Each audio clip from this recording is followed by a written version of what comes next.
क्या भारत जापान से आगे बढ़ जाएगा? क्या भारत की इकोनॉमी चीन की इकोनॉमी से आगे बढ़ जाएगी? नमस्कार, आप देख रहे हैं फैक्ट्स लेबोरेटरी। फैक्ट्स की दुनिया में आपका स्वागत है। दोस्तों, भारत दुनिया में सबसे तेजी से आगे बढ़ रहा है। चाहे वो इकोनॉमी सेक्टर की बात की जाए या देश के रूप में उसकी पावर की, हर सेक्टर में भारत बड़ी तेजी से आगे बढ़ रहा है। कई रिपोर्ट्स का कहना है कि 2030 तक भारत जीडीपी के मामले में जापान को पीछे छोड़ देगा और साल 2050 तक भारत चीन के बाद दूसरी सबसे बड़ी इकोनॉमी वाला देश होगा और अमेरिका को पीछे छोड़ देगा। भारत इस बात को बखूबी जानता है, इसलिए भारत में चल रहे 10 मेगा प्रोजेक्ट्स ऐसे हैं जिनके पूरे होते ही दुनिया में भारत का कद और भी ऊपर हो जाएगा। तो आइए इस वीडियो में जानते हैं भारत के उन 10 मेगा प्रोजेक्ट्स के बारे में जिनके पूरे होते ही भारत की किस्मत बदल जाएगी। तो चलिए शुरू करते हैं आज की वीडियो।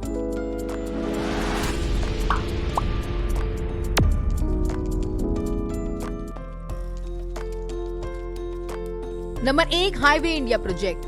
भारत में लगातार पेट्रोल और डीजल के दामों में तेजी आ रही है, जिस वजह से भारत दुनिया में सबसे महंगे तेल बेचने वाले देशों में से एक हो गया है।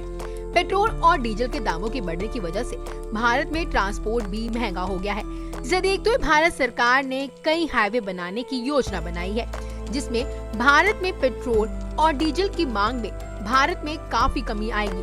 साथ ही भारत कम कार्बन ऑक्साइड पैदा करने वाले अपने लक्ष्य को भी पूरा कर पाएगा। पहला हाईवे दिल्ली से मुंबई की ओर बनाया जाएगा दोस्तों, जिसका पहला पार्ट 2023 के अंत तक बनकर तैयार होने की उम्मीद है। इस हाईवे में हर गाड़ी 120 किलोमीटर प्रति घंटे की रफ्तार से चल पाएगी और दूसरा इलेक्ट्रिक वाहनों की चार्जिंग के लिए भी अलग से लेन बनाई जाएगी दोस्तों। Number 2, Vande Bharat mission. Vande Bharat mission की पहली रेल दोस्तों 2019 में नई दिल्ली से बनारस की ओर चलाई गई थी और दूसरी ट्रेन नई दिल्ली से वैष्णो देवी मंदिर की ओर चलाई गई थी। दोनों ट्रेनों की बात करें तो दोनों सफल रही। अब भारतीय रेल ने इस साल करीब 500 से ज्यादा वंदे भारत ट्रेन चलाने का मोटिव रखा है दोस्तों। इसको 2 रूपों में लॉन्च किया जाएगा। इसकी मदद से रेलवे पुरानी प्रीमियम ट्रेनों जैसे राजधानी शताब्दी से वंदे भारत ट्रेन को रिप्लेस करेगी, जिसकी मदद से रेलवे में रेवेन्यू देखने को मिलेगा। नंबर 3, दिशा एंड तृष्णा मिशन। क्या आप जानते हैं दोस्तों, इसरो बीते कई सालों से दिशा एंड तृष्णा मिशन को भी प्लान कर रहा है, मगर पिछले 2 सालों से कोहरे के चलते भारत को अपने कई स्पेस मिशन टालने पड़े। पर अब भारत एक बार फिर से अपने मिशन पर तेजी से काम कर रहा है। वही मिशन के तहत इसरो दिशा नाम का एक सैटेलाइट अंतरिक्ष में भेजकर पृथ्वी की आखिरी परत तक स्टडी करेगा। वहीं तृष्णा प्रोजेक्ट फ्रांस के साथ मिलकर काम करेगा। इसमें सैटेलाइट को अंतरिक्ष में भेजकर पृथ्वी की लैंड सरफेस की मैपिंग करी जाएगी, जिससे जंगलों, नेचुरल रिसोर्सेज का एस्टिमेट, अर्बन एरिया, जंगलों की मैपिंग करी जाएगी। रिपोर्ट्स के मुताबिक ये अब तक की सबसे सटीक मैपिंग होगी। Number 4, redevelopment of central Vista. इस प्रोजेक्ट के अंदर भारत के कई ऐसी चीजें हैं दोस्तों जिनको रीडेवलप किया जाना है, जिसमें से एक है भारत का इस समय का संसद भवन, जिसे 1927 में अंग्रेजों द्वारा बनाया गया था। वर्तमान के संसद भवन की बात की जाए तो उसमें कुल 790 सांसदों के बैठने की व्यवस्था है, लेकिन वही नए संसद भवन बनने के बाद उसमें 1272 सांसदों के बैठने की व्यवस्था होगी, जिसमें लोकसभा के 888 सांसद होंगे और राज्यसभा के 384 सांसद बैठेंगे। इसमें कुल 4 फ्लोर होंगे। सितंबर 2021 से ही यह बनना शुरू हो गया था और इसका फेज 1 20 सितंबर 2022 में बनकर तैयार हो चुका था। इसका उद्घाटन खुद प्रधानमंत्री नरेंद्र मोदी ने किया था। नवंबर 2023 तक ये पूरा बनकर तैयार हो जाएगा। यह प्रोजेक्ट करीब 1.5 एकड़ में फैला हुआ है।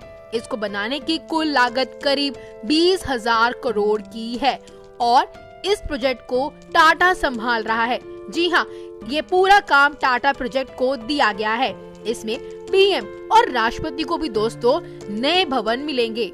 Number 5, Bharatmala project. दोस्तों, इस प्रोजेक्ट को नेशनल हाईवे डेवलपमेंट प्रोजेक्ट का अपडेटेड वर्जन प्रोजेक्ट मान सकते हैं। इस प्रोजेक्ट में सरकार के लिए 50,000 किलोमीटर रोड, हाईवे और एक्सप्रेसवे बनाने का लक्ष्य रखती है। इस प्रोजेक्ट से economic corridor border area, remote area को जोड़ने का काम करेगी। इससे भारत के एक्सपोर्ट को मदद मिलेगी। साथ ही इस प्रोजेक्ट में होने वाले डेवलपमेंट से मजदूरों को रोजगार मिलेगा। इस योजना के पूरे होने के बाद करीब 22 मिलियन रोजगार पैदा हो सकेगा। इस योजना के तहत करीब 9000 किलोमीटर तक के इकोनॉमिक कॉरिडोर और 6000 किलोमीटर तक के इंटर कॉरिडोर के साथ कई किलोमीटर रोड्स बनाई जाएंगी। Number 6, Noida international airport project. दोस्तों, किसी भी देश को अंतर्राष्ट्रीय रूट से जोड़ने के लिए एयरपोर्ट की जरूरत पड़ती है। इससे दूसरे देशों से कनेक्टिविटी आसान हो जाती है। क्या आप जानते हैं दोस्तों कि भारत का अब तक का सबसे बड़ा एयरपोर्ट इंदिरा गांधी एयरपोर्ट है। लेकिन अगर मैं आपको कहूँ कि अब भारत को एक और इंटरनेशनल एयरपोर्ट मिलेगा तो आपको कैसा लगेगा? जी हाँ, आपको बता दूं कि 2001 में यूपी में तत्कालीन सीएम राजनाथ सिंह ने नोएडा इंटरनेशनल एयरपोर्ट की घोषणा की थी। जी हाँ, पर उस वक्त बजट ना होने की वजह से इसका काम शुरू नहीं हो पाया था। लेकिन आपको ये जानकर खुशी होगी कि जब 2018 में एक बार फिर से बीजेपी की सरकार आई तो उस समय के तत्कालीन मुख्यमंत्री योगी आदित्यनाथ की सरकार ने इसका काम शुरू कर दिया और इसके काम के पूरे होने की संभावना जो बताई जा रही है वो 2024 तक की है। इसमें 6 रनवे होंगे, जिस वजह से भारत का सबसे बड़ा, अब तक का सबसे बड़ा एयरपोर्ट बन जाएगा। साथ ही एशिया और दुनिया में भी सबसे बड़े एयरपोर्ट में शामिल होने का भारत को गौरव मिलेगा। नंबर 7, कच्ची दरगाह बिडुपुर। दोस्तों, क्या आप जानते हैं कि भारत को मिलने वाला है अपना दूसरा सबसे बड़ा वाटर ब्रिज? जी हाँ, ये ब्रिज आने वाले समय में बिहार की पहचान के रूप में सामने आएगा। ये ब्रिज बन जाने के बाद भारत को मिलेगा अपना दूसरा सबसे बड़ा वाटर ब्रिज, जो कि 9.76 किलोमीटर लंबा होगा। इस ब्रिज की शुरुआत साल 2015 में हुई थी, जिसके पूरे होने के अनुमान अब 2023 तक लगाए जा रहे हैं। ये ब्रिज पटना की कच्ची दरगाह बिडुपुर तक जाएगा। इसके बन जाने के बाद कहा जा रहा है कि महात्मा गांधी सेतु का लोड आधा हो जाएगा।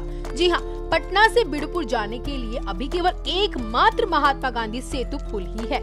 यह पुल अंग्रेजों द्वारा बनाया गया था दोस्तों, जो इस वक्त काफी ज्यादा खस्ता हालत में है, जिसकी वजह से काफी ज्यादा जाम लगता है। कई घंटों तक लोगों को जाम में फंसे रहने की शिकायत है। साथ ही आज सड़क दुर्घटनाएं भी बढ़ती जा रही है। कच्ची दरगाह बिडुपुर ब्रिज बनने की लागत आपको बता दें 3115 करोड़ बताई जा रही है। बताओ दोस्तों, इतना बड़ा वाटर ब्रिज जो भारत को मिलने जा रहा है, उसकी कीमत भी कितनी बड़ी है। Number 8, river interlinking project. दोस्तों, आप जानते हैं कि भारत में से कई राज्य हैं जिनको हर साल बाढ़ का और सूखे का सामना करना पड़ता है।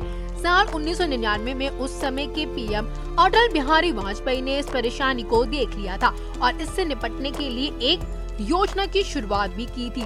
लेकिन जब तक योजना का काम शुरू हो पाता, सरकार बदल गई, जिससे योजना रुक गई। लेकिन अब करीब 20 साल के बाद बीजेपी की सरकार दोबारा आई और इस योजना को दोबारा शुरू किया। आपको बता दें दोस्तों, यह एक सिविल इंजीनियरिंग योजना है जिसका मोटिव भारतीय नदियों को जलाशयों और नहरों के माध्यम से आपस में जोड़ना है। इससे दोस्तों, किसानों को खेती के लिए मानसून पर निर्भर नहीं होना पड़ेगा और साथ ही बाढ़ और सूखे के समय पानी की मांग की कमी को पूरा किया जाएगा। यह योजना के तहत करीब 60 नदियों को आपस में जोड़ा जाएगा और इस योजना को 3 हिस्सों में बांटा जाएगा।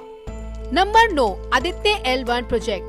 इसरो बिना किसी रुकावट के पूरे समय सूरज को ऑब्जर्व करने और उसका डेटा को इकट्ठा करने को लेकर आदित्य L1 नाम का एक प्रोजेक्ट प्लान कर रहा है। इस प्रोजेक्ट के तहत भारत आदित्य L1 सैटेलाइट को सूरज और पृथ्वी के बीच भेजेगा और सूरज को हर समय ऑब्जर्व करना इतना आसान नहीं है, क्योंकि समय समय पर सूरज पर ग्रहण पड़ता रहता है और अगर एक छोटी सी भी परेशानी इस मिशन में आ जाती है दोस्तों, तो ये पूरा का पूरा मिशन पूरी तरह से बर्बाद हो जाएगा, जिससे भारत को काफी नुकसान होगा। पर अगर भारतीय इस मिशन को पूरा करने में सक्सेसफुल हो जाते हैं तो ये भारत के लिए दुनिया भर में एक ऐसी अचीवमेंट बन जाएगी जो भारत की पावर का डंका पूरी दुनिया में बजा देगा दोस्तों। Number 10, 5G technology. दोस्तों, भारत की टेलीकॉम टेक्नोलॉजी सेक्टर में बहुत बड़ा बदलाव लेकर आने वाला है यह 5G टेक्नोलॉजी। अगर हम इसका मुकाबला अभी की टेक्नोलॉजी 4G से करते हैं तो कहीं 10 गुना ज्यादा यह तेज होगा। अगर आप आज किसी मूवी को 4G स्पीड से डाउनलोड करते हैं तो करीब 10 मिनट का समय लगता है ना? लेकिन अगर आप सोचिए उसी मूवी को 5G से डाउनलोड करेंगे तो करीब 10 सेकंड का समय लगेगा। 10 सेकंड का समय। इस योजना से आने वाले समय में ई कॉमर्स की, एजुकेशन के, रिसोर्सेज की जितनी भी चीजें हैं उसमें क्रांति आने वाली है। अगर आप दुनिया भर में देखें तो अब तक करीब 50 देशों में 5G लाया जा चुका है। भारत में अब तक केवल ब्रॉडबैंड के माध्यम से ही 5G नेट मिल पा रहा है, पर उम्मीद है कि इस साल के अंत तक भारत में बाकी तकनीक मोबाइल में भी देखने को मिलेगी। दोस्तों, ये थे भारत के कुछ 10 ऐसे इंटरेस्टिंग प्रोजेक्ट जो जब पूरा होंगे भारत में तो भारत की किस्मत को बदल के रख देंगे, लेकिन लोगों के जीवन में भी बहुत बड़ा असर डालेंगे। दोस्तों, आपका इसमें से सबसे इंटरेस्टिंग एंड फेवरेट प्रोजेक्ट कौन सा है? हमें कमेंट करके जरूर बताइए और बताइए कि कौन सा प्रोजेक्ट आपके जीवन में सीधे रूप से असर डालेगा। चैनल को सब्सक्राइब करना मत भूलना और देखते रहिए फैक्ट्स लेबोरेटरी। फैक्ट्स की दुनिया में डूब जाने के लिए धन्यवाद।